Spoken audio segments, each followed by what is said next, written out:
Welcome, everyone. And today is going to be a double header on Live with Lee's. Right now, we're going to be talking with the Wunderland executive team, leadership team, who are going to talk to us about what Wunderland's next direction is going to take and also explore some opportunities that they have available. So you might be interested in working with this organization. And I must admit that I know one of these guests for well over 10 years. I hate to even say that number, but Dan and I go way back, so if it sounds familiar, that's why. So let's start with, for those of you who don't know who Akathame is an international firm that helps organizations find and retain superior talent, largely in the staffing industry, but also in marketing, communications, design. We are helping Wunderland because we believe in their mission, we believe in their people, and so we want to make sure that they get the right people. So let's start with introductions. We'll start with Jen. Do you want to introduce yourself real quick? Sure thing. Hi, Lee. Thanks for having me. My name is Jen Iliff, and I'm Senior Vice President with Wunderland. I oversee our managed projects and Wunderland Studio service offerings. I've spent the bulk of my career at different organizations building high-performing marketing teams. So happy to be here and join the conversation. Yeah, thank you. Thank you, Jen. And Dan, you're next. Absolutely. Dan Weldon. Been in this business for 16 years now, but right now currently the VP of Solution Design for Wunderland Group. Joined in January of 2020, and it's obviously been an interesting year, but heading into 2021, really excited to share a little bit more about where we're headed. And really, my role here is to support the sales team in their efforts to drive more solutions business, and obviously partner with Jen and our delivery team to make sure that those things come to life and are realized for our clients. That's awesome. Yeah, awesome. Pumped to be here. Yeah, thanks for having me. I think your background is really cool. And as we get to Jon, we're going to hear the same thing. But to go from traditional staffing into that solution space is really quite exciting because your conversations really change, right? So it's kind of fun. And last but not least, Jon Jelinek, would you like to introduce yourself? Yes, good morning, Lee. Thanks for having us. So I'm the SVP of Sales and Marketing for the organization. I've been affiliated with the Advanced Group for about 6.5 years. So Wunderland is part of the Advanced Group, and specific to Wunderland for about 3.5 years. So I oversee our sales team and help out with marketing support as well. Wow. Okay. So you've got your hands full. All right. So since we ended with you, Jon, and the introductions, we're going to start with you on the questions. So you're really a key part of driving this change at Wunderland. Is that not right? So, and it sounds like you're growing, but help us understand what's driving that change, what's driving that growth. Sure. So yes, indeed, we are growing quite a bit. We're actually looking to double our sales team. So there are really four main things, Lee, that are driving the growth. The first is an investment from our CEO. As I alluded to in the introduction, Wunderland is a part of the Advanced Group, which is a $250 million privately held organization that really has 4 businesses. And our CEO has really made a commitment to putting more investment dollars into our business to fuel our growth for years to come. So you can think of Wunderland almost like a well-funded startup that's getting more investment dollars from the CEO. So that's the first thing. The second thing is just growth in the industry. I don't think it's any secret that the creative and digital marketing niche is experiencing some rapid growth. You hear the buzzwords like digital transformation and this obsession with customer experience. These are, of course, playing big factors here. You look at 2020 and the events that were COVID and the pandemic, it's really forced organizations to think differently, try to take their business into more of an e-commerce business, technology at the forefront of all of these conversations. You add that with the social injustice that we experienced last year too, and organizations really need to take an outward stand. So how they're communicating their brand is very, very important. I think is ultimately helping fuel that growth in the industry. Yeah. The third thing is just a strategic shift in our business. Wunderland is a 10-year-old firm, and we've always operated and went to market as a creative and digital marketing staffing firm. And it's now yes, and is the way that I like to word it, because we have new service offerings and capabilities through our managed projects team and our studio team, to which Dan and Jen are a part of. So it's really great to be able to meet, our clients where they need to be met through our flexible delivery models, which ultimately better enables us to serve our customers. So it's making that shift from being just a pure staffing company doing staff aug and search to that and having a bit more of a solutions-driven approach. So we've refreshed everything from our vision, our mission, how we're positioning our firm. Our website is being updated and refreshed as well. So there are some really strategic shifts in the business that we've been making. And then the fourth thing, Lee, is we are going to open up in new markets. We operate in three brick and mortar locations as of today: Chicago, New York City, and then in San Francisco. So we operate a bit in a regional model, and we're looking to actually add into Boston later on in the year. So kind of four main things that are really kind of fueling the growth behind the doubling of the sales force. Wow. Okay, that was an awful lot. Let's start with, you actually answered one of my questions that I was going to ask before I even asked it. So you must have been reading my mind. So this is kind of, so you're not only changing the dynamic of your company and the focus of your company, but you're expanding the organization geographically. So when you look at that kind of growth, what kinds of challenges do you foresee in achieving that? With any new market, there are always challenges. You have to be prepared and not go in ill-equipped in order to attack a market. So we want to get ahead of the curve and ensure that when we are going to launch in Boston, we have a defined territory. We have prospect and target lists already pre-identified. We're already pipelining for talent in the Boston area to ensure once our sales team is ramped up, we have the delivery mechanisms to ensure that success is going to be met immediately. And I've been a part of firms in my past that have kind of haphazardly opened up in other markets just on a whim. I hate to say it, but sometimes that's how it goes. And you can see sometimes the struggle that it entails when you're kind of doing that on a wish or on a whim, or I'd like to go here, so I'm going to do it. There needs to be a lot of thought put behind it, and that's what we're doing now to ensure that third, fourth quarter of the year, we're really primed for success when we open up that new market. Excellent. Excellent. And these are important questions that if you're watching this live broadcast, and let me level set the room, we are talking to 3 leaders within Wunderland who are expanding their business and their capabilities across the United States. So if you're a candidate watching this, these are really important questions to ask hiring managers, because it's going to help you you're going to be set up for success. If they're thinking this far ahead of what it's going to take to grow a market, that can only serve in your favor. So that's great to hear. I do want to jump over to Jen. And Jen, your background is very interesting in looking, you really are hardcore marketing and sales as well, sales enablement and marketing combined. And you made a huge career shift coming into this particular space of what we would consider traditional staffing, but in Wunderland's case, they're trying to change that and move into an outsourced solutions, a full person project outsourced capability. And that's a big move for someone in that profession. Why did you make that career shift, and why Wunderland? There's so many reasons, but I would say from our leadership team and the caliber, and just as you mentioned before, like thinking through and thinking ahead and how can we set our team up for success, just the caliber and the quality of the people that I'm sitting around at the leadership level is, was a huge contributor. You mentioned that, I have been in a lot of different marketing organizations. So the opportunity to come in and build out these service offerings of managed projects and then the studio, because I've sat on the marketing side, I know I have a unique perspective in exactly those challenges that they face. So the conversations that our client engagement managers can have to make that relevant, I was the target audience for these services. So we're building them with that in mind. How can we cater to that small to mid-level marketing leader that's trying to manage many things, but just doesn't have the team to execute. And so we're really building out the services, the studio offering with that in mind. And the middle offering, managed projects, that's an exciting one. You've got, and that's for any size organization that has this project that they need to get done, but they don't want to manage it themselves.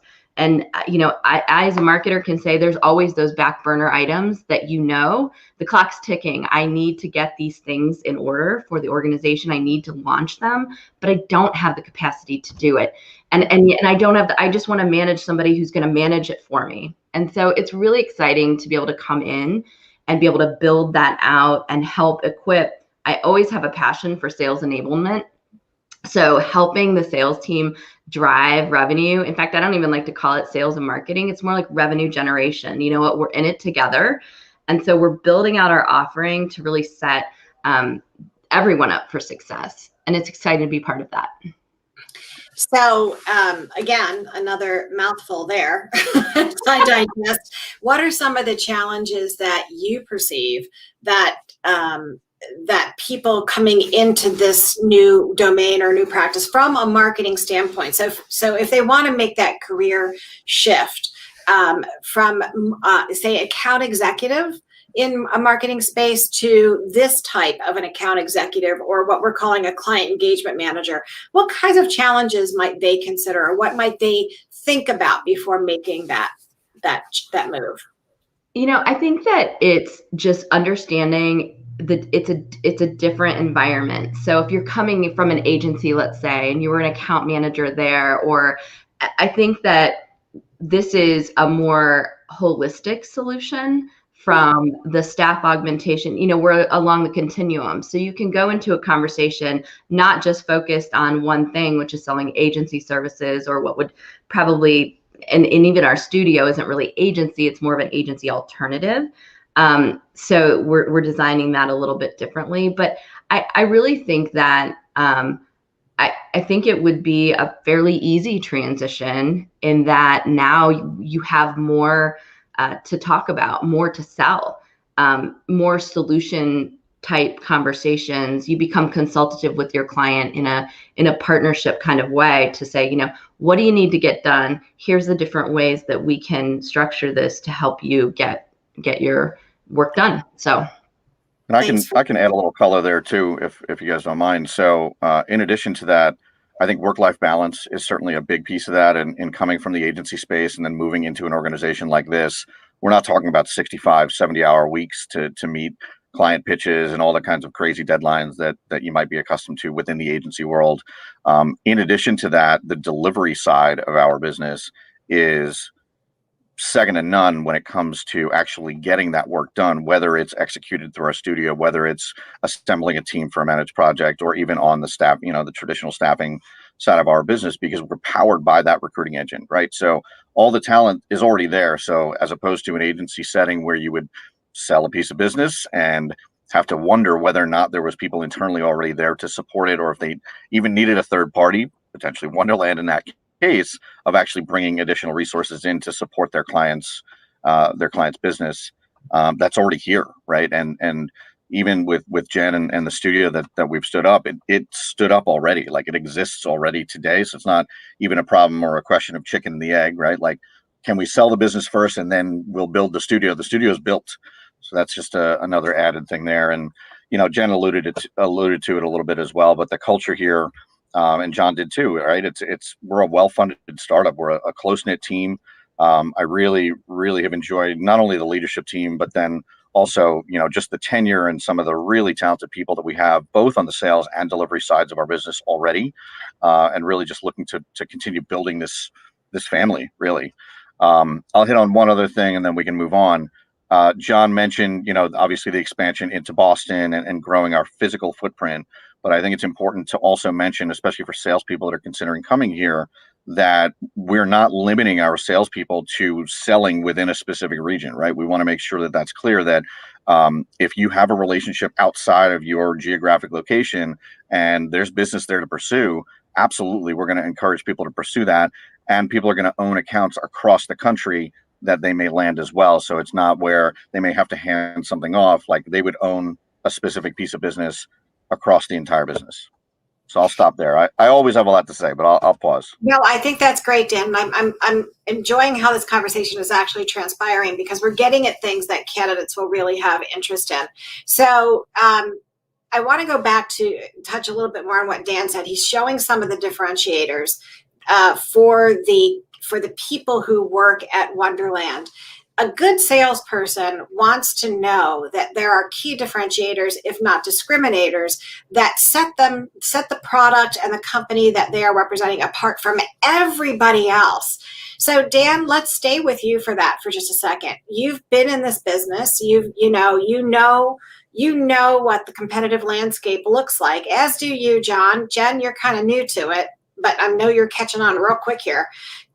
From your perspective, Dan, what is that differentiation between Wunderland and its capabilities, its culture, whatever it is, aside from the perks of not working 65, 70 hours a week? What is it that these salespeople will be representing that is so unique and so different that they will want to, jump ship and come and join your organization? First and foremost, I would say full faith in our delivery team. I've not been exposed to, in the 16 years I've been in this business, I've not been exposed to a tighter knit delivery team that has as much tenure, as much talent, and their ability to identify some really, really quality candidates across this business. And that sits in every market so far. So that was really impressive coming in, and obviously music to anybody's ears who's concerned about that, right?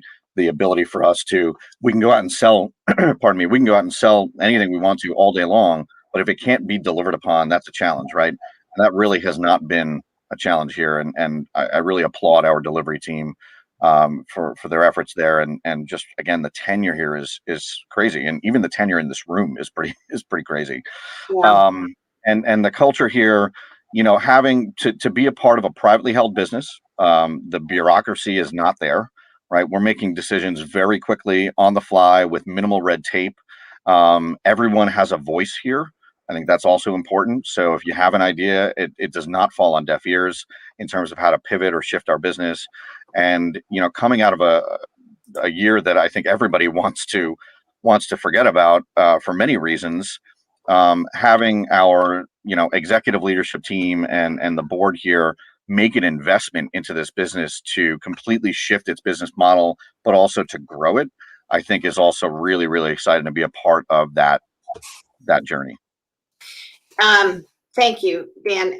And so I want to turn this over to Jon. It does seem like there is quite typically in the staffing industry, traditional industry, turnover is pretty high. I don't see that to be the case with your company. Why do you think that is, Jon? Sure. I think Dan kind of alluded to it. I mean, culture is very unique here. We are treated like family in a way. We celebrate personal milestones, professional milestones. You're not a number when you come into Wunderland. Been a part of big staffing firms, and neither here nor there, but sometimes you feel like a cog in the wheel. And that personalization, that care, I think that you may or may not receive from your leadership team or from your peer group, sometimes is very real. And so the ability that we have to retain folks because we truly care about their success, we invest in their career, coach and mentor and train. I think those are all just a couple of the things that do lead to a little bit of less turnover than what is industry standard in a very high turnover driven industry. Yeah. So. Yeah. And so, I would add to that, yeah, if that's okay. Yeah. That really, it's a dedicated effort, knowing that employee experience sits at the center of everything. And so because we understand that, we invest in our employees, and the culture speaks to that in every way. And so knowing that customer service is driven from employee experience, or customer experience is driven from employee experience, it's paramount to us. It's part of almost every conversation that we have is, what's the impact of our team? How can we make it better? What can we do differently that is going to put our employees at the center? Because we know ultimately they're going to drive our success. We together as a team will drive our success. Great. Thank you for sharing that. And I think that you guys have already touched on what the future looks like for your organization. I want to get to the nitty gritty now of what a successful candidate looks like, what the hiring processes look like, because I'm thinking that it's going to be slightly different given the fact that everything else about you seems to be slightly different. So let's start with let's start with Jon. What do you think is going to make a candidate successful in the sales function, or any function for that matter, within Wunderland? But I know that you're specifically looking to double your sales team, so let's focus on that. Sure. Lee, I'll talk a bit about some of these intangibles, right? So a collaborative nature, someone that can thrive in a team selling environment. Dan alluded to this. I have yet to find one successful sales rep in this industry that has had a poor delivery team, right? So I really do believe that in order to find success, you really have to be a partner to your delivery team. You have to be very collaborative. On top of that, you really need to embody a growth mindset. That mindset, if you will, is that anything can really be achieved through dedication and hard work. So people that have a love for learning, they have a resiliency factor. That's going to be really important as we look to screen candidates into our organization. Other things, positive attitude, ability to persevere, developing really good habits, having intellectual curiosity and being proactive. Some of these things are a little bit of those intangibles in a way, but I think those really do help set apart candidates from one another. Also, we're in the services industry, people that truly understand what it takes to close a deal, to follow up accordingly. If this is not a product that you just sell it and you move away from it, there's obviously a relationship that continues to get built well beyond the placement or well beyond the project. The other thing that I'll mention, Lee, is we go to market as a sales organization identifying small to mid-sized business. So we do want hunters. We do want individuals that are going after partnerships. It's not a knock or not a downplay in any type of MSP or VMS relationship. We do have those customers, and they're great customers of ours. However, we really want to ensure that our sales reps are hunting that type of business and perhaps even avoiding the large enterprise systems that are in place that at times can feel a little bit like a subordinate vendor relationship. Mm-hmm. So I wanted to just kind of mention a couple of those things. And if Dan and Jen have anything to add on, of course, they can as well. Yeah, and I'd like to get Dan's input on that, because I know that we come from, very large organizations, and, a big part of our company's portfolio, not necessarily ours, was that MSP relationship. So it's interesting that you are saying, no, go over here, go take a look over here. So what do you think about that, Dan? So it's not that we're avoiding them completely, but the new ones that we plan to enter into will be closely evaluated, and a true partnership must be established in order for us to consider pursuing them. And Jon alluded to this sub vendor relationship where we're just a number of many vendors that there's no true partnership there. So if that's the case, then absolutely we will look at those larger enterprises, pieces of business. Not to say that we shouldn't be looking at large enterprises that don't necessarily have an existing MSP, right? I think there's something to be said for that. But yeah, I would say our sweet spot is absolutely kind of that mid-market business where we can build a true partnership. We can penetrate across wide range across the organization, and really helping, I think we like to think about customer experience as our clients do quite a bit in 4 functional areas. That would be brand, digital product, marketing communications, and sales enablement. All of our customers, especially when you get to that mid-market size, that kind of sweet spot that I'm talking about, all of them think about those 4 functional areas, and we can help them across the full pendulum, whether it is traditional staff augmentation, whether it's a managed project, whether it's outsourced work, across that entire continuum of services, as Jen alluded to earlier, and they'll have needs within all 4 of those areas. So I hope that adds a little bit more color and context. Yeah, it does. I think that if I'm listening to this as a salesperson who is considering making a move, either from the staffing industry or from the marketing digital side, it helps me to understand the portfolio that I'll have of services that I'll have available to me. So, Jen, I want to flip over to you, if you don't mind. I do want to talk about, because firsthand, again, what the differences are between that marketing account executive selling versus this type of selling. So, and you mentioned many characteristics of what would make somebody successful early on. What I really want to know is who, in your eyes, who should not consider this switch, moving from marketing to this type of staffing solutions provision. I think it's somebody who is just focused on themselves, who just wants to do their own thing. You know, this is a team. We're building a team. We're building a, like Dan and both Jon said, a family, a community. You know, there's a reason we do Wunderland every month, and we get together and we play. You know, the last one was Wheel of Fortune, and it's a riot. And it's got to be somebody that wants. You know, if you don't enjoy that type of collaboration and camaraderie with your team, you know, you might not be a cultural fit with us. So that I would hinge it all back to that cultural piece and the fact that we really are building something unique and that we want to have work hard, play hard, have fun, and celebrate each other, both personally, anniversaries, birthdays, and our professional milestones as we build this thing. So Terrific. Can I add a little color there too? And just, Yes. you know, somebody coming from maybe a larger agency environment, operating in like a silo, right? Like, this is my role. This is my only focus every day is this. I think that also would be somebody that if somebody's more comfortable in that kind of environment, I don't think Wunderland would be right for them. We all as a leadership team wear many hats. Our staff wears many hats, and people just aren't, afraid to get their hands dirty. And hi, Kelly Boykin. Kelly Boykin just said hello, so that's fun. Yes. So Dan, thank you for that. And if anybody doesn't know who Kelly Boykin is, she is one of the Staffing 100 recipients. So she's also an SVP over at Aquent. And we are all, we're all in this together, right? We need to make this industry all stand up well. So thank you, Kelly, for joining us. I actually got a text message from a prospective candidate who is asking, what does working remote look like at Wunderland? I'm going to ask live from a basement in Queens. That's what it looks like. It's what did you say, Dan? I said live from a basement in Queens. That's what it looks like. No, live from a basement in Queens. Okay.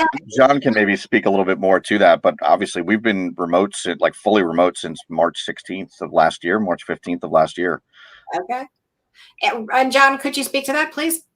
Sure. It's actually gone smoother than you might imagine. I mean, I think the first couple months as we were getting adjusted to this new normal of I'm in my master bedroom was a little awkward at first, but I think we all got the hang of it, right? And we all quickly assembled, and thankfully we had good technology even prior to this pandemic. So, and an ability to collaborate through Microsoft Teams or Zoom Info, whatever the case may be, I think was a really great decision that we had made up front. So when the pandemic hit, it wasn't like we were disconnected from each other, if you will. We have hired people in this craziness of the pandemic where people are not on site. I've hired people I've never met in person, which is different, right? But we're making it happen. And the remote situation has not been as big of a deal, to our organization than I thought it would be, quite frankly. Mental health and things to that effect. It is hard to work from your home constantly and not have that collaborative nature that you get face to face, kind of shoulder to shoulder with your colleagues. But, we're making the best of it. And we really want to ensure that when people come into the organization, they have the right technology, the right tools, the training, the mentorship, so they can thrive in a remote working world, which is going to be the future for at least the next X amount of months as we get through this pandemic. So it's been great, all things in. Do you see us going back to an office? Really? Full time? No, not really. I don't see myself going back full time. I mean, a couple days here and there. I crave personal interaction, so I like to go downtown Chicago. But no, I don't think it's going to be the norm moving forward. Jen, what about you? What do you think about working, remotely full time like this? Do you think we're going back, and do you like it? I love it. I've worked remote for a very, very long time, probably 15 years. And I love it. The work-life balance piece for me, I'm a mom, and the fact I can get up and throw a load of laundry in or switch the laundry and jump right back it means the world to me. It's amazing the value that, but I too kind of like a balance. So I feel like it'll be hybrid where it'll be, because productivity wise, I'm so much more productive in my home. But I think that's my, you have to be disciplined to be able to make remote working work. Everybody was forced into it. So you're either thriving or maybe struggling a bit. So I think it'll be a hybrid, and it'll be a personal choice, I think, for a lot of people. Okay, and then the last 15 seconds of our broadcast, I have one more question from an audience that I'm getting text messaged with these questions, by the way. Do I have to live in San Francisco or Boston? Just a quick yes or no. No. And they live anywhere. Unison, no. So No. we are not limited by location for qualified people. So believe it or not, our time is up together today. If you want to be considered for a position at Wunderland, certainly contact me. We'll get the process started from this end, introduce you to the who's who's on this broadcast, and hopefully, you can find yourself a new career opportunity and a new place. If you have any questions whatsoever, email me, check out Wunderland, and let's make that connection together. I'm going to add one piece of advice for anybody considering Wunderland, and I want you to take me very seriously on this. If you know me, and even if you don't know me, you know that quality experiences are what the staffing industry is not known for. We have as a rule, our industry, as an industry, has a negative 2% NPS in 2019. It got bumped up to 2020. It became 28 an NPS, meaning our satisfaction rating from our clients and our talent. If you are considering joining Wunderland and you come through me to get that relationship started, I will tell you that you had better come armed with stories of how you delighted customers, delighted talent, can think through strategic sales accounts and strategies, because it is that care and attention to detail to support that client and to support your team. That's what's going to make the difference. And that's the direction that Wunderland is heading. They want to change how staffing, studios, and everything is done. So let's help them do that by getting some great candidates in their door. I thank you all for joining us. Have a wonderful day. Thank you, leaders of Wunderland. Very impressive. And I'll see the community in another 45 minutes for our next live broadcast. More details on that. Thank you, Lee. Thanks, Lee. Lee.